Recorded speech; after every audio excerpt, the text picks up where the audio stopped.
The war in Ukraine has prompted discussions in Georgia about what does it mean to be Georgian? Why and how should we care about our country?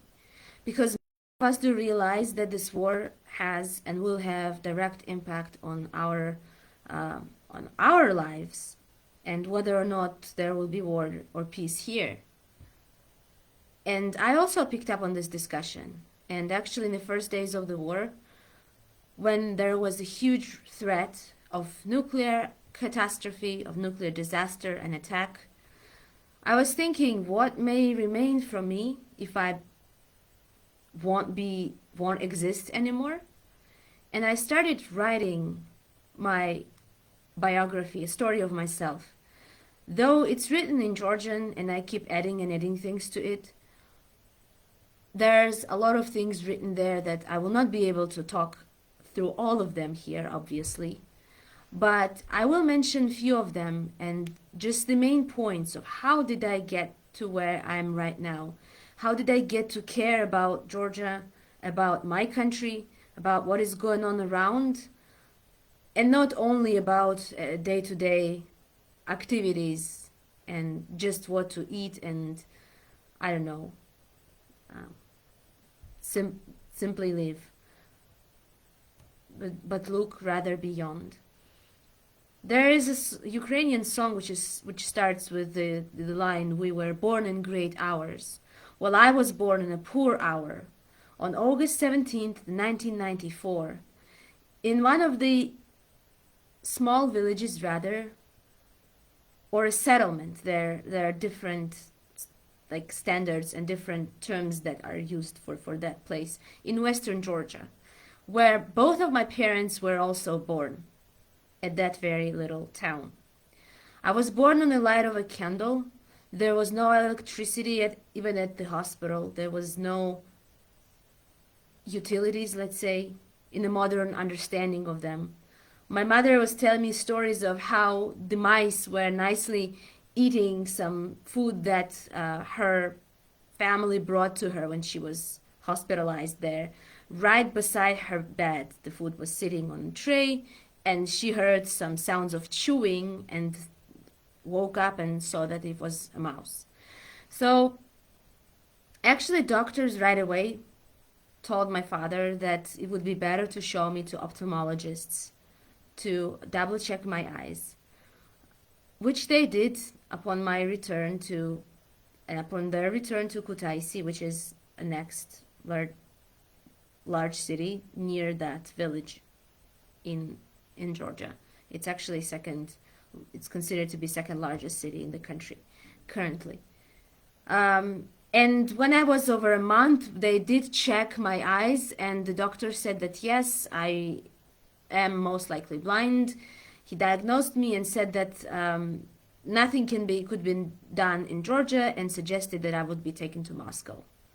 Now, at that time, West, namely the US and Europe, were known and open only to very, very privileged people, very few people, and mostly in Tbilisi, which my parents never belonged to that class. Their families, and even now, all my relatives are people who are working in the customer service or on construction and building or renovations of homes and other real estate, drivers, salespeople, and so on. Those involved in agricultural work and different services. On the one hand, it's nice to understand that you still, meaning myself, I still made it. But on the other hand, it's very sad to see that you are one of the very few ones around your relatives who actually got a good education, got to travel abroad, speak foreign languages. It's very hard to realize that you are just one of the few from your family and relatives.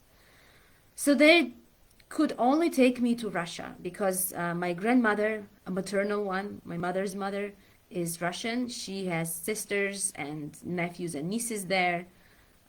My mother was studying and graduated from college there, and she had her college and school friends there, and my father had further relatives, distant relatives in Moscow. So it was the only really alternative that they knew of, and this is why I spent a huge portion of my childhood in Russia.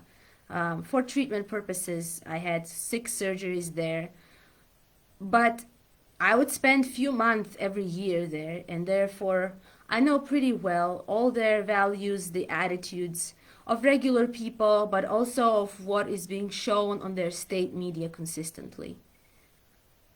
Well, since early 2000s, I would say, when I became more or less aware of things, generally speaking. The hospital where I would be treated was kind of closed institution. The children were not allowed to leave the territory of the hospital, even if they were with their parents, because the hospital staff thought that if something happens to us outside of its territory, it would be their responsibility and their liability. So my mother had kind of sneaked me out when she wanted to take me outside of the hospital to walk. And that was kind of adventure to make outside, let's say, the hospital territory, and move around.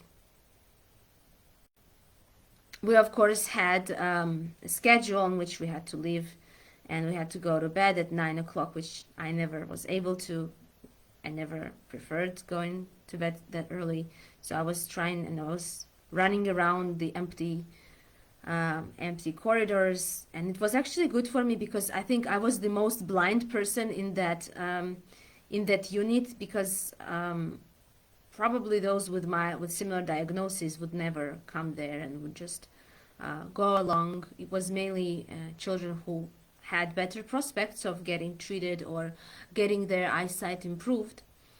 So I did feel kind of left out perhaps, and always preferred to play on my own.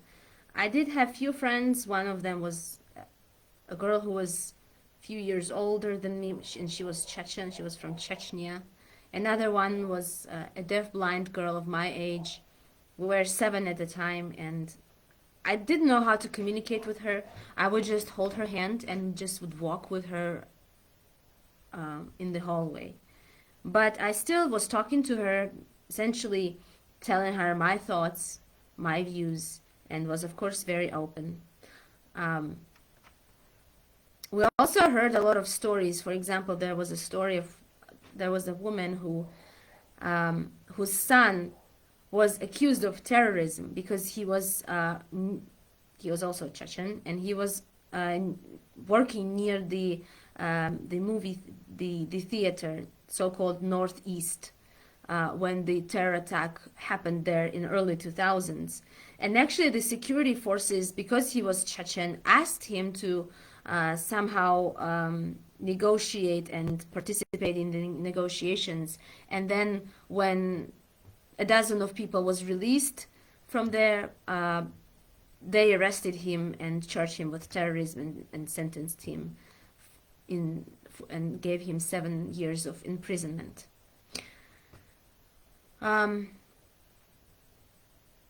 Also, the doctors would not tell a lot of details to neither myself, of course, as I was a child, but nor to my mother.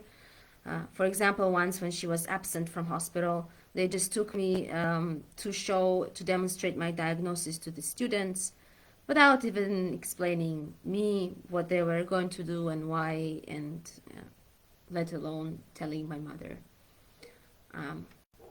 And of course, there was TV that worked and that showed the news, and it was, of course, state-run media. And it's very hard, I can tell you. It feels very bad when you are from a country and you watch this TV and you see how your country is criticized, but not even in constructive way, but when a lot of hatred and disguise is being poured from that TV upon your country. And then also you are not even allowed to say anything and provide an alternative view as of someone who comes from that country. Me and my mother could discuss these news only amongst ourselves, not with anyone in the unit, not with other parents, and sort of hide our opinions. And I remember actually one of our relatives when she came in 2004, it was, yeah, spring 2004 in May. She came to the hospital to visit me and brought me some chocolates. And she said that Aslan Abashidze, the former head of Adjara's autonomous republic, who had separatist and pro-Russian intentions and who didn't want to obey authorities in Tbilisi after the Rose Revolution, that he was ousted from Batumi and that, let's say, Adjara was freed from his rule. And it was such a great news for me. I remember it so brightly. The sun was shining. It was evening and very good weather.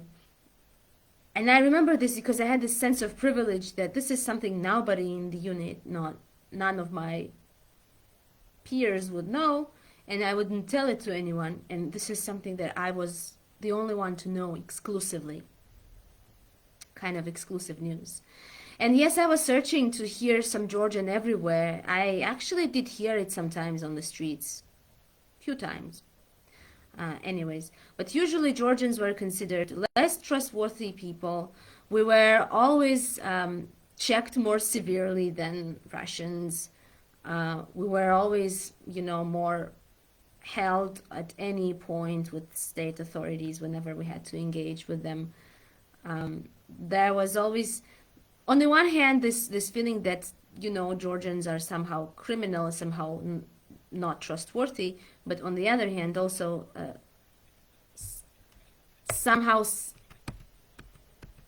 second-class people, generally saying, more inferior, less educated, perhaps, and so on. The only safe haven where I could speak about Georgia was at our Georgian relatives' home. And it really felt like a paradise. I felt there as if I was at home, actually. In those years, unlike Georgia, there was more comfort in Russia in terms of that there was electricity, there was warm running water, there was prosperity, there were supermarkets, which still were not so common here in Georgia. We had just market squares and marketplaces where people would sell things outside under the open sky almost. And there you would enter these huge supermarkets and feel the smell of all the goods that are being sold. And there was this sense of prosperity and luxury, which we didn't have here in Georgia. But I still always missed home. I missed my father. I actually called my mother's cousin a father sometimes because I really need a father by my side. And I always missed this home, though very unprosperous one, but still home. My grandmother here in Georgia was working for the store where she used to work all her life, and then when the Soviet Union fell apart, she continued working there in 1990s when there was no electricity with the candles, there was no heat in that store. She was working there with open doors so that it would be easier for people to enter.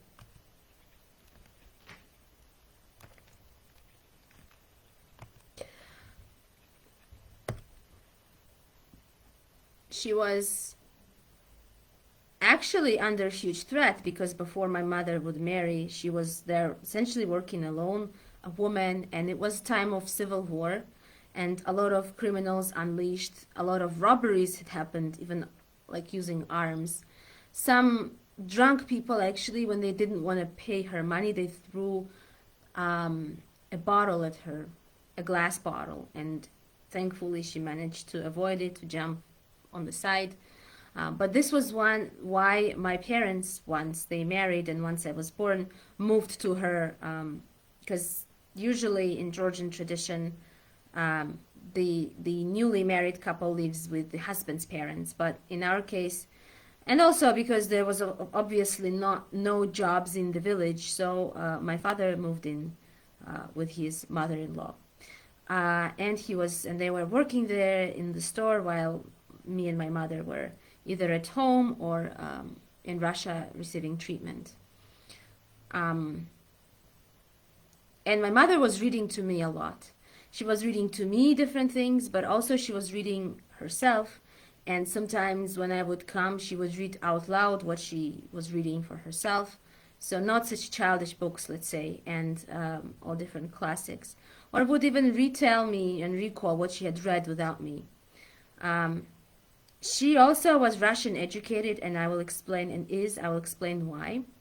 Was because when her mother married her father, who was a Soviet officer and also a Communist Party member, because otherwise you couldn't hold any position anywhere of any kind of authority. So there were a lot of people were party members.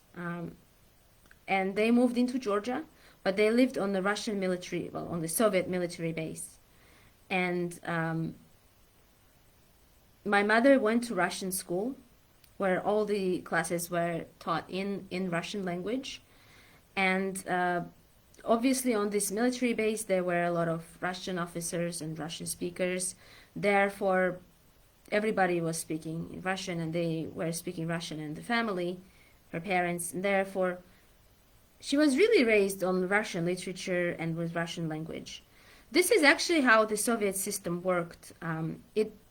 It did not promote languages of the republics, let's say. They tried and they made it so that a Russian, a lingua franca, so-called, in all the regions that were populated by ethnic minority people with ethnic minority background, with persons with ethnic minority background. They did the same by promoting these Russian schools. And of course, if you study in a given language, if you speak that language at home, then learning another language becomes a challenge. And also, then my mother, as I said, went to study to Russia. Why? Because to study in Kutaisi, she had to pay such a huge bribe that they could buy a car with the amount of that bribe. So she said no to her parents and just went and studied there. And she learned, she was studying, and she became an elementary school teacher and worked for a couple of years before my birth, but never since. She has never worked ever since my birth. But she was always working with me somehow, teaching me some things. She tried to teach me even how to read and write print, and I didn't see that much, and she would get angry. And this is what I want to say and tell parents of children with disabilities, that not, let's say, complying with the capacities of those children and not admitting their limits and their health conditions is actually a part of, is actually violence against them. When I was 6 years old, she went to Tbilisi. She found out where the specialized school for the blind was. She got the Braille materials. She learned how to write Braille because they wouldn't give her Braille books to take home. So she would write me texts and have me read them. And she was explaining me math. We were using all different materials so that she could show me different figures and teach me some geometry. I was playing with many different things. I had both cars and dolls, and not only, let's say, genderly conditioned toys, but all different ones. I was building, because my grandmother and father were working at the store. We also were selling cigarettes, and I was building houses from these cigarettes and from pillows and from all other kind of things that were at hand, and even from curtains. I was putting some chairs behind and was dividing the rooms. And anyway, there was a lot of things to play with. I was always wanting to be more active in the community. Let's say I was organizing concerts, finding kids of my age and asking them to say a poem or maybe sing or dance or do whatever at those concerts. And we had neighbors gather, especially both in Kutaisi and in my village. And I tried always. It was kind of hard to mobilize, but I will always try to. And I like to visit the neighbors. I was more actually willing to deal with people who are older than me, and probably this is, let's say, the issue of every different person and different child, because people who are older than you don't feel competitive towards you, and don't take, let's say, your disability as an advantage. Um, I was even walking to my parents' store on my own, and I would help my grandmother, passing on goods to the to the customers, or giving them change or whatever. I'm sometimes actually think that if I wouldn't be blind, I probably would have stayed in Kutaisi and widened the business and maybe continued the business of my family. I very much like this idea when people continue on something that their ancestors have created and enlarge it and make it bigger.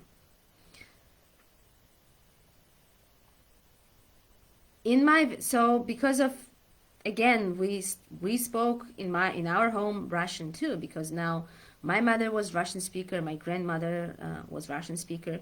My father, who also didn't want to pay the bribe at a times, and when he was drafted, he was sent to Mongolia. You had to pay a good bribe if you wanted to be sent to, let's say, a warmer and more comfortable place. So he was sent to a place where you had to survive. And he did learn some Russian there, obviously, he had to practice it. And then once he got married and married my mother, he had to use it a lot as well.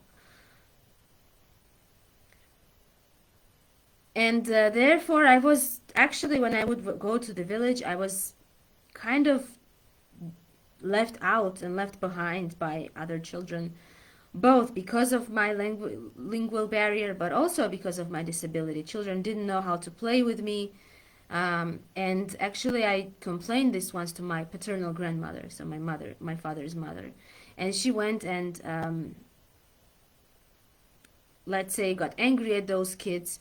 And at some point, to some extent, they were involving me in their games. But I realized that it's worse when children or people are forced to do something when they don't want to and they don't understand how to. Um, I was very eager to go to school. I was 8 years old when I went there because of all these issues that are related to treatment. Plus, the only specialized school was in Tbilisi, so that meant that my family had to move essentially to Tbilisi for me to study. There was a dormitory, but my parents didn't let me stay there because at those times it was even dangerous. The conditions there were very poor. Children were underfed. Physical violence was used against them by the caregivers and by the teachers. There was no electricity, no heating, and it was obviously very cold in winters. Um, so my parents decided to move, and my father actually had to, let's say, abandon his job and move to another place, which he always loved his village, to which he was very close when we lived in Kutaisi. And even now he feels like an IDP, I would say. He still, when people ask him where he's from, he still says that he's from that area, from his village.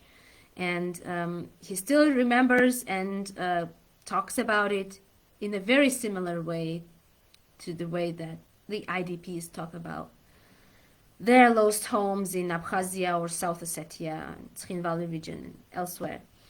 Um, but we had to move, and I was 8 years old. They put me directly in the second grade, but even that was an issue, and I was very glad that I went to school. Unlike many children cry when they go to school, but I was super happy because this was another way for me to feel normal. That I am like every other kid that goes to school and has classes and has assignments that he or she has to complete, but and that you would get in trouble for not completing them, or you would get praised if you do, and you would get good grade or bad grade, and you are not treated there as an object, as a patient. You are treated there as a subject, as a responsible person. I was actually crying when I turned 7, and I realized that my parents were not yet taking me to school, I was very much crying about that. And I was always playing and imagining that I'm at school and that I have classmates and all of the different aspects of having classmates, and some even played out some problems that with classmates, with teachers, which when I really went to school, those problems really showed up. It was pretty similar to how I imagined it. It was interesting. But anyways, when I went to school also, I didn't speak much Georgian. And again, because the school is Georgian and all the teaching was in Georgian, it was another challenge. Um, we didn't have many Braille books, and those that we had were from the Soviet times when where it was still written about Lenin and whatever, communism even. Um, so my mother had to read to me, which is a pretty slow reader, so it would take us much longer than an average mother read to her child, let's say, and for me to complete all the homework assignments. We didn't have our own home in Tbilisi, so we lived with my uncle. 7 or 8 people in 2 rooms, and these I remember how the kitchen was outside, the water was outside, so you would have to go outside to wash your hands. And when it got colder, it was really not so easy. And there was no electricity either, so they had a power generator. Their neighbors had it, so they could have a TV always on. And that was, let's say, their touch of development. In Kutaisi, there was no natural gas, no electricity, no running water. My father, sometimes the water wouldn't come even to this little fountain, let's say, that was in front of our apartment block, and for days. And then my father would bring it from somewhere, like he would search for it, and he would bring these heavy buckets with the water. Um, and We also had to burn firewood in the apartment block, if you can imagine what I'm speaking about. And of course, the smog was going out of window, and all the walls that we had were turned black, and with this smog and with this burned wood. Yeah, I mean, sometimes when we didn't have heating, I would have to crawl into bed in the middle of the day and lay down to warm myself up there, and then to leave the bed and maybe run around, play for a little bit, get cold again, and crawl into bed again. Um, the electricity would come for a couple of hours per day, and it was celebrated. People would scream. There would be a lot of people in the street because all the kids playing, their parents watching them, because what else could they do? But once the electricity would go on, everybody would go home, run, I would say home. And my grandmother was so sad then because nobody would visit her store and buy things. But people were running home, rushing home to watch TV, to iron things, to maybe wash things in the washing machines that they have still from the Soviet times. Yeah, from a couple of decades of years ago. Um, yeah, there were no roads. I remember once it snowed so badly, and it was, I don't know why, but always whenever it snowed really badly, it was when the electricity, the natural gas, and the water would go. So it snowed so badly that my father couldn't drive his car. He had to bring some goods for the store from the market, and it was a challenge. I think they had to walk, or they had to drag their car out, his car out of the snow. The criminal situation was also very bad. We kept hearing about broken apartments, and I was always told not to open the doors to anyone unless it's my parents. Like, I had to ask before opening the door when somebody knocked. I was told not to talk to strangers when I'm walking outside on the street. So I had all these rules that I had to be very careful with the keys and not give them to anyone and all of that. Um, so in school, it was also this way. We had power outages and we had to sit in a dark classroom. But also the school authorities, for whatever reason, they thought that blind people don't need light. But most of us did have at least light perception. Therefore, we did need the light stimulation. So whenever there was light, and the teachers would turn it off, my mother would walk and turn the light on again, and she would tell everyone not to do it. Yeah. Anyways, when we lived in with my uncle, 7 people in 2 rooms, or even 8 people, there was no place for me to prepare homework. So until and while it was still warm, we would sit in the yard and prepare my and like do my studies outside in the yard.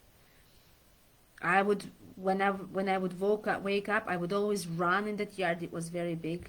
I was exercising. It was something I decided for myself to sort of keep up with the challenges, because as I said, there was a lot of challenge because teachers were not super sensitive and super nice, especially in the beginning, and sensitive to the fact that I don't speak language quite well. Um, um, I got yelled at a lot because of that, and also teased by the classmates or schoolmates because of my accent and whatsoever. But then actually later on, my teacher, when I was graduating from elementary school from the 4th grade, she actually told how impressed she was, and she almost cried and made me cry. And I would always visit her later in her classroom.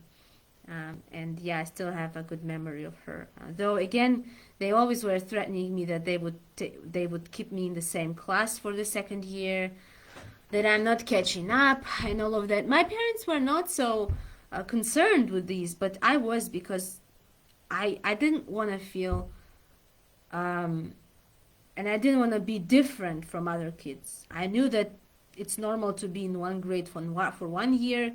It's normal to start school when you are 6 or 7, not 8, and it felt very unnormal and abnormal the way I was. And anyways,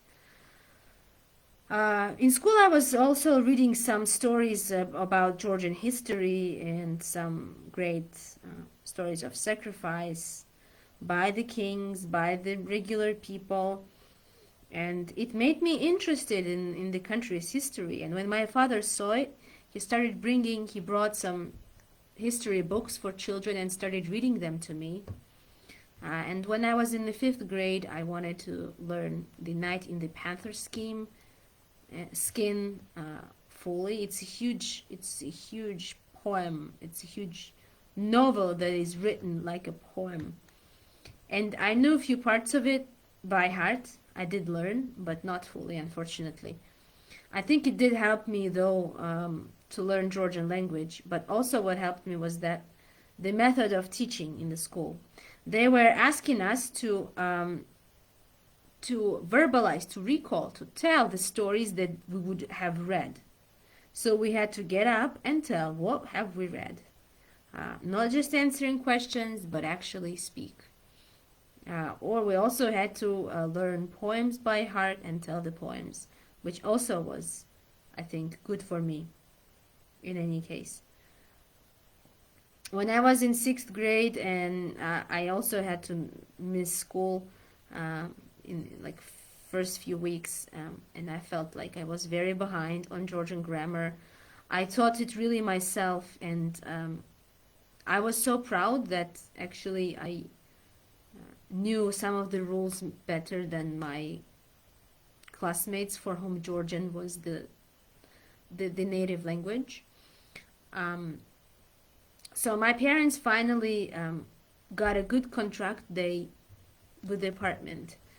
They gave the money as a security to somebody who gave us their apartment. So until these people would have paid this money back, that loan, we would be able to live in that apartment. It was very close to school, but it was just one room without shower. We would go to my cousin's house to shower every week. The kitchen was again on outside. You had to walk on the balcony. Yes, conditions were appalling. That home is a very old one, over 100 years old, and damaged by the earthquake. There were a lot of rats running around before, like when my parents just moved in. But it was, let's say, our home, and this is where I lived until I would graduate from high school and start my university. And so slowly we started living and moving on. I made Georgian friends. I remember how my one of my Georgian friends, who was my neighbor, invited me to her birthday, and it was in McDonald's, and how I couldn't eat the burger. I really didn't like it, but I still forced myself to eat it just to be nice and not to leave it. I ate French fries really well though, but yeah, with the burger it was a bit difficult. But anyways, I started participating in all school activities and going to field trips, participating in school plays, concerts. My mother took me to the music school where I was learning how to play piano. Again, we didn't have piano at home, so I had to go to my school and practice there after, or stay there after classes, or come there later, which I would, of course, do. My mother would take me there and she would explain me all the notes, because she also has graduated from the music school and she knows the notes. And it was always difficult to actually coordinate with the school administration to find the keys of the class where the piano stand stood, so that I could play in the evenings. Um, with English, my parents didn't know it, and I was very afraid to start learning it because I would have to be really on my own, just with teachers. And But I had to. I knew that I had to learn it, and I was doing all the exercises that were described in the textbooks, even if they were not um, given us by teachers as assignment. I was also, we actually were very lucky because we had uh, an English club. So on top of the lessons, we also had a club in the afternoon that we could attend, which I attended. And I had to choose between two teachers, but at some point I actually was going to both of them. And then when the school administration found out, they asked me to choose, and then I had to pick. Um, Otherwise, I was doing it. Then when I was in the, because I was kind of, I felt that I was behind on with my age in the class. I actually took one class in summer. So I studied all the subjects on my own with my mother in one of the summers, and went one class ahead. I passed the exams and I was put one class ahead. And that was the seventh grade that I studied like this. I studied all summer. I would get up sometimes at 7 o'clock in the morning to go ahead.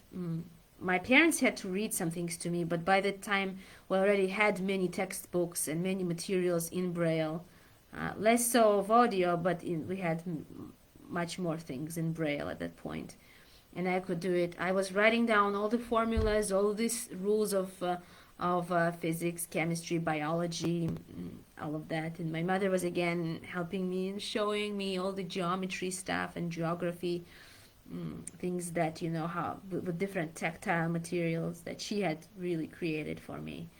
And I remember I was very jealous once she was was spending some time with her friend, and they stayed up until midnight, and I was very angry, and I forced her to still uh, do some classwork that late, because I said we have to catch up. We cannot stop. And anyway, I was taking this work everywhere. While we were here in Tbilisi, we would go to the Trinity Cathedral's yard. It's a huge cathedral church in the middle of the old Tbilisi city center. It was open actually in 2004 in November, on the anniversary of the Rose Revolution. And I remember that day very well. We still didn't have, it was the time when actually I was with my grandmother staying and studying. And it was even harder because she doesn't know how to read Georgian, so somebody had to read the assignments to me. And in first days, I was doing very bad on my classes because I was not prepared well. But then we were asking our neighbors to read for me, so that got fixed. But anyways, when there was no power, it was very cold in our room, so we decided to better go and walk. And we wanted to visit that newly opened church, but then it was all stuck with government officials, and all the people were outside. But next days we were able to actually go inside and walk around and pray. And I really grew up on the bell of that church. It would ring 7 times a day, every 3 hours. And actually, when I was studying for this, to skip this one class, let's say to go ahead, I remember how I was measuring the time with this clock. And sometimes this clock would ring very quickly, so the 3 hours would run very quickly, and sometimes not so quickly. I was, of course, taking this work to the village when we went there, and yeah. And when I was in the 8th grade, they finally got. We had already a new administration in school that prohibited, uh, you know, teachers from physically abusing children, and they also dismissed few older teachers, and we finally got heating installed. It was centralized heating, that was with warm water. We had all these radiators, the heaters in every single classroom, and I felt really this progress very much. And that year, the same year, we got computers, and I wanted to sit with the computer and learn how to use it with all the screen readers. And I actually was asking administration to sometimes after keep me there after classes so that I could just sit and type on my own. I wanted to write a book, so I was typing some chapters of that book. And but they were afraid, that the computers would get damaged, so they would lock me up in that room so that nobody else would get inside. And I would sit there for a couple hours and work, whatever. Uh, I started speaking Georgian language at home because I didn't want to have this Russian accent anymore. I hate it very much, and I wanted to be really part of this society, really part of this country, because I saw that it was moving forward slowly but surely, and that I was moving forward. I was studying. I was perceived as I was a good student. I had already good academic record. I was highly regarded by the teachers, and I felt like my life improved and the country's general life improved. Um, so not to, let's say, to practice Georgian even more, I started speaking it at home. My mother would understand it, so she would respond me back in Russian, but she would understand, of course. And my dad also switched to Georgian then. And this is how actually we are speaking by now. Uh, and I remember how ashamed I was actually when I had to speak Russian on the street. I still am very uncomfortable actually even today, um, when I have to. Yeah. And all of that, and this is why I perceived the war of 2008 and took it very personally. Because unlike many other people, I had to work really hard to be able to call this country mine. And then once I have earned this country as my homeland, it was being taken away by others. And at that time, it was not clear. They could have ruined Tbilisi just like they did it in Chechnya with Grozno, with the main city of Chechnya. So nobody knew, what would have happened, and I was paralyzed.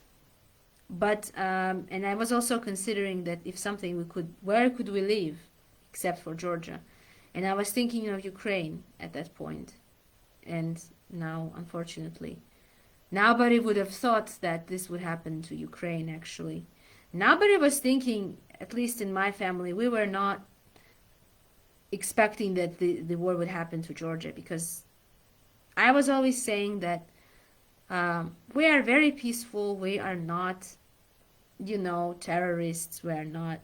And this is something else that I think the international community always makes mistakes. We always think that it will not happen to us because we are peaceful, we are this, we are that, but actually it can happen. The occupation, aggression can happen to any country, and this has already proved itself, unfortunately.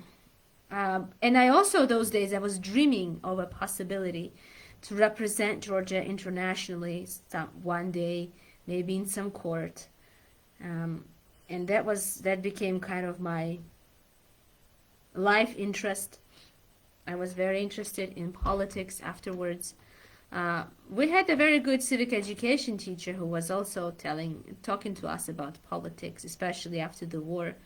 I remember I would enter the classroom and would ask what goes on in the country, and we would start discussing um, all that was going on.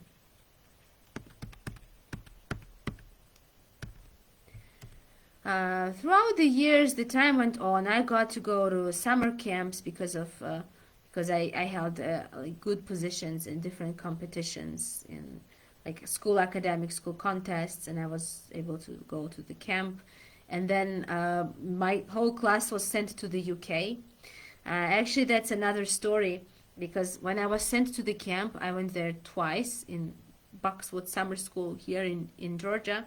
It was a 3-week intensive English course, but also, of course, there were extracurricular activities, sports, games that were not accessible for the blind. And therefore, I was not super active in those games, but they would select the most active children and send them to England for 2 week summer school. And therefore, I kind of fell out of this competition essentially. Um, both times while I really wanted to. And we wrote the letter to the ministry saying that, I didn't have an equal footing to compete. And once the minister visited our school, he actually had visited it a few times. Um, on a day of persons with disabilities, it was I think it was 3rd, of December, on the International Day of the Rights of People with Disabilities. And when he came, I spoke to him in front of all the cameras and told him all the story, and he said that your whole class will go to England. And so we did, we took off. And I have to say also about those camps that they gave me a lot, not only in terms of English, where I could actually speak with native English speakers, because some of our teachers were American volunteers, but also in terms of independence, in terms of getting along with other children of my age and managing independent life, moving around the camp and all of that. And I remember how sad I was after I was returned home. I was very traumatized. My grandmother thought I fell in love with someone, but actually I just fell in love with the camp, and I had the culture shock after the camp that now I am sitting at home and I don't have so much activities to do, and I don't have this much independence as I used to have there. Uh, then I also got a computer for best academic performance. And again, I saw that, I could succeed, even though, and there was no corruption in school anymore, because it used to be that and parents were giving teachers some bribes and gifts. In some schools, children were forced to hire teachers as their tutors if they wanted to have a good grade. But because of the way that the university enrollment process was restructured, it was very centralized, and it does not depend on your school grades. And this is why I was able to receive actually good grades and graduate from high school with honors. And then upon my graduation, I actually went to the US. While I have to say also that my father bought the piece of property when I was still in the 5th grade and started building a house. It was supposed to be that I was supposed to be going to school from that house, but we really finished it out and moved in after I graduated from high school and just before I would go to the US. And I lived few weeks in that house before going to the US, and I remember how awkward I felt myself because I always had this image of me fighting for some social justice and performing very well academically and professionally, but living very unprivileged life. And when I entered this huge house, I really felt like this was not the type of home where people like me should live. But the time that I spent in the US and where I saw how regular people who are not considered rich, how they live in huge homes, really made me change my mind, and I came to good terms with our house and everything. That's one of the many things that actually travel to the US helped me with. But this is something I think I have never mentioned publicly yet, not in English at least. Um, yeah, and upon my graduation, again, I started, and when I came to the back home, when I returned from the States, I again felt culture shock. And when I went to the local doctor's office here and I saw felt the broken steps and this the smell of the oldness, let's say, uh, I felt really bad. I felt drowning and I felt very desperate and I just wanted to leave the country immediately. And I had this culture shock for a few months that I had to go through. I didn't want even to study at a university because I felt I had learned so much. I had overstudied because I was so studious all my high school years. But I just didn't drop out because so much effort was put into me getting into a university, taking all the exams, and preparing for exams, which I did all on my own with using braille materials, using audible books that we already had many audible books. I actually was um, a very good reader. I liked reading and listening to audible books and audiobooks, and I listened to many of them. I would listen at night because, well, my mother wanted me to go to bed at some point, yeah. But I wanted to be able to both, do my homework, but also do the reading. This is why I started doing the reading first, because with homework, my mother would not be able to say, okay, don't do it, but just go to bed. So, uh, anyway, and I also was listening and reading books under the blanket, would sneak my CD or even a braille book under the blanket, which was possible. Yeah, because it's braille book, you don't have to use your eyes, you just use your hands to read it. And when I started studies at university, actually the administration was telling me that they never had a blind student. They were telling me, you have to, actually they told this my parents, that you have to take her abroad if you want to study, if you want her to study. And we told them that this was discrimination and that in the student contract it was said and it was written that the university is supposed to be providing an environment that is accessible and conducive to students' learning. So if I, as a blind person, need certain accommodations, I should be provided some. Otherwise, we would have complained. And in the end, we agreed on some things, that I would have a reading aid, so a person who would read to me books, and I would be given double time for exams, and I would be taught how to get around the different university rooms by volunteers, which was all done and all good. But before that, my mother, I noticed that she started looking up for universities in Russia, and that was so appalling to me at a time. Uh, After all that I have achieved here, after all I have, uh, learned and done here, it was completely unacceptable for me to go there for studies, to even think about it. And later I learned that it was actually even, I wouldn't be even given so much opportunities there, because I saw how our friends, like family friends, would pay bribes, huge bribes, to actually get their kids into college. Though those kids were academically fine, they were well performing, but they still had to pay a lot of bribes. And anyway, however, there was a time when I was a younger kid when I was dreaming of studying at Moscow State University. Again, because there was no alternative that we have heard of or that we have known about.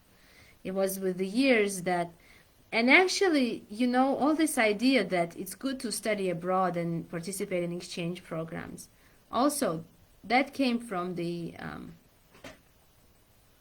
that I would say that came from the national movement government, because I saw a lot of their officials, their ministers, who were very young and who were talking on TV and who had a foreign education, and that they went abroad and studied and accomplished something and then came back to give to their country.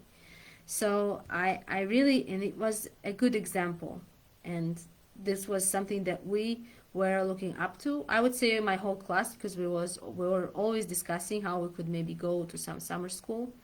And we also were looking up to our older schoolmate who actually participated in the same Future Leaders Exchange, the FLEX program, and had gone to the US on the same program as I did a bit later.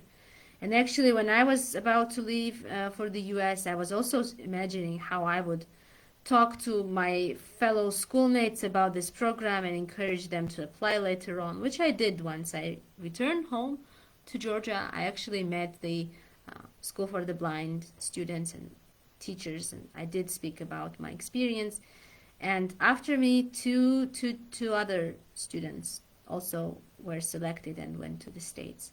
From our school, which is very small, it's the 50 students there is the largest. Now I think it's at 40, if I'm not mistaken. The whole school, the all 12 grades, because it's a specialized school, so yeah, there are few kids.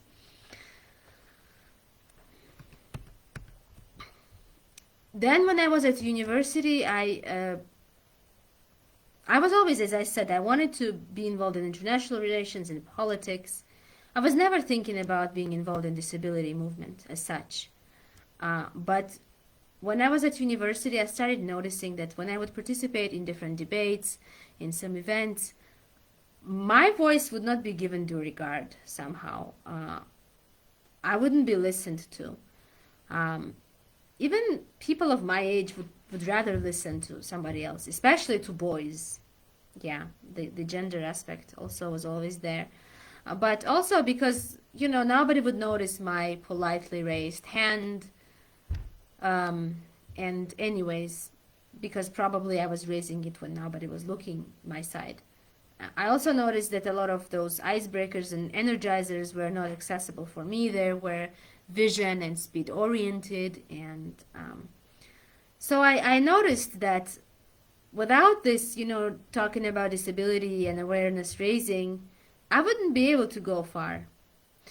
And I started joining the disability related events, and at the same time I was very eagerly accepted there, and people were asking, oh, how did you make it? How did you started studying in university, and how did you go abroad, and please write about it. And I started writing and speaking about it and giving interviews.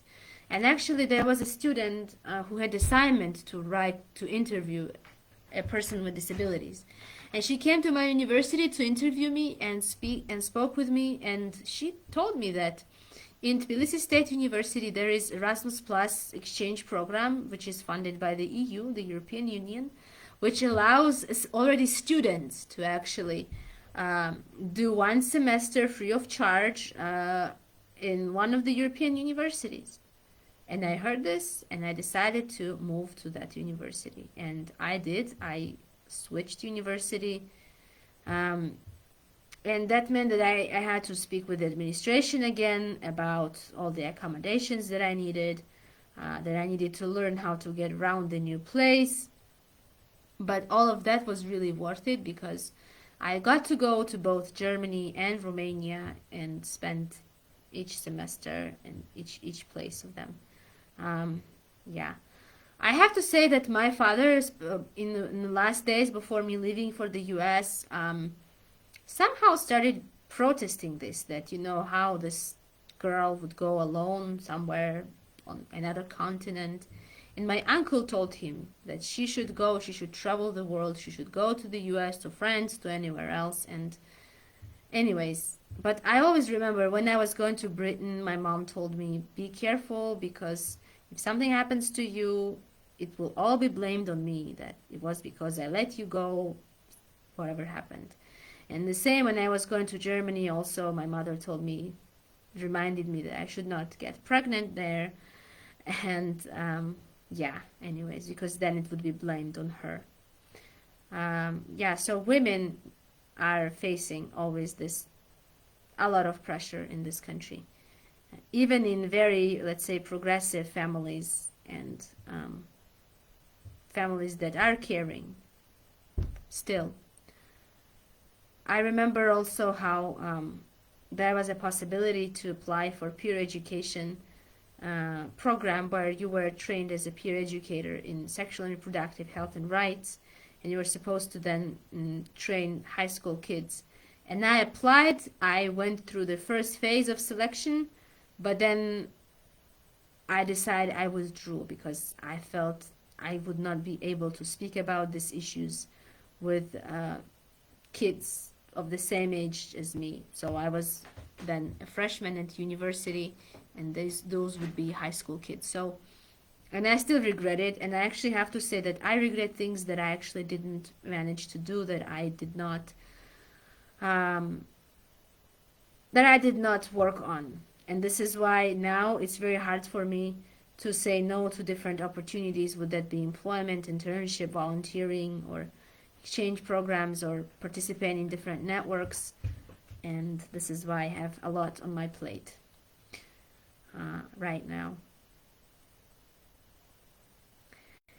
And those were the years when I've learned about the UN Youth Delegate Program, which is a state-sponsored program and which allows a young person here in Georgia, the Georgian citizen, from 18 to 25 years of age, to be selected and represent Georgian youth at the UN level, and to speak at the UN General Assembly and sometimes other UN forums such as UN ECOSOC, so ECOSOC Youth Forum. And I started applying, and it took me 4 years. I was applying for 4 years there, but I never stopped. I was glad, I started at fairly young age. I would make it to the finals, but I would be never selected because there were dozens of very qualified people amongst whom they had to select. And finally, when it was my last chance, I was selected, and I did have an opportunity to speak on behalf of Georgia in 2019 in October at the third committee of the UN General Assembly. And what I want to say here is that the dreams usually in some form, or the way we imagine things, do come true. Maybe they're not so colorful as one would have imagined. I remember when I was a kid, for whatever reason, I always thought that there was something extraordinary happening behind the window in our apartment in Kutaisi, because the sky was so blue there and the ground looked so yellow, kind of, or brown, that I was always wanting to go there. And once my mother took me there, but it really didn't feel that great. But anyways, those dreams still do come true. And this is what I really wanted to say, that unfortunately though, we saw, and I thought at some point, that the fight for our country is over, that we have won it. But now with the war in Ukraine, we see that this fight never stops, never ends, and this is why we just have to keep going and keep pursuing our dreams and have them. That's the most important. To have the dreams, to have purpose in life. this is what I kind of wanted to say. Of course, there is a lot more to say, but one should stop somewhere.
ვერ დავამთავრე.